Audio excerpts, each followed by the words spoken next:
జై భీమ్. అక్క మాయావతి గారి నాయకత్వాన్ని బలపరుస్తూ మన భారతదేశ బహుజనులకు భారత రాజ్యాంగ దినోత్సవ శుభాకాంక్షలు తెలుపుతూ రాజ్యాంగ తుది ముసాయిదా ఆమోదానికై రాజ్యాంగ సభకు సమర్పిస్తూ అంబేద్కర్ గారు ఇలా అనడం జరిగింది. ఒక మాట, 1950 జనవరి 26న వైరుధ్యాలమైనటువంటి జీవితంలోకి ప్రవేశించబోతున్నాం. రాజకీయాల్లో సమానత్వం, ఆర్థిక జీవనంలో అసమానత ఉంటుంది. రాజకీయంగా ఒక మనిషికి ఒకే ఓటు, ఒక ఓటుకి ఒకే విలువ ఉంటాయని చెప్పేసి అంబేద్కర్ గారు వివరించడం జరిగింది. కానీ మన ఆర్థిక రాజకీయ మూలంగా మన సామాజిక ఆర్థిక జీవనంలో మనం ఒక మనిషిగా ఒకే విలువ అనే సూత్రాన్ని నిరాకరిస్తూనే ఉంటాం.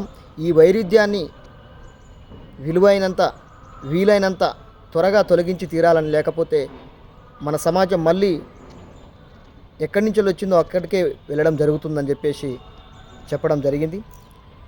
ఒకవేళ లేదంటే ఎంతో శ్రమించి నిర్మించినటువంటి రాజకీయ ప్రజాస్వామ్యాన్ని సౌదాన్ని అసమానతలు అనుభవిస్తున్నటువంటి వారు ధ్వంసం చేసి బ్లౌజ్ చేస్తారని చెప్పేసి 1949 నవంబర్ 26న డాక్టర్ బిఆర్ అంబేద్కర్ గారు అన్న మాటలు ఇవి చాలా ఇంపార్టెంట్, చాలా విలువైనటువంటి మాటలు అని చెప్పేసి ఈరోజు గుర్తు చేసుకోవాల్సినటువంటి అంశం కూడా ఉందని చెప్పేసి తెలియజేసుకుంటా ఉన్నాం.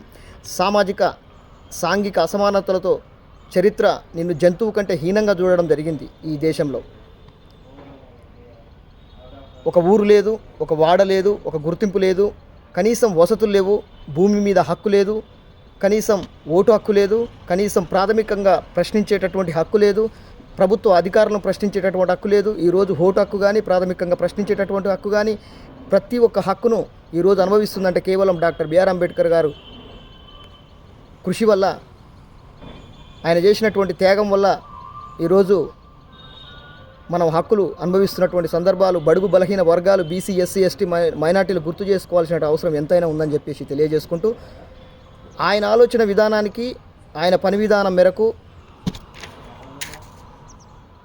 ఈరోజు బహుజన్ సమాజ్ పార్టీ భారతదేశంలోనే ఆయన రచించినటువంటి రాజ్యాంగమైనటువంటి మేనిఫెస్టోగా పెట్టుకున్నటువంటి బహుజన్ సమాజ్ పార్టీ, ఆయన ఆలోచన విధానం మేరకు నడుస్తున్నటువంటి బహుజన్ సమాజ్ పార్టీ, ఈరోజు బహుజన్ సమాజ్ పార్టీ ఈ దేశానికి అంకితం, బహుజన్ సమాజ్ పార్టీ ఈ దేశానికి శరణ్యం అని చెప్పేసి మరోసారి తెలియజేసుకుంటా ఉన్నాను.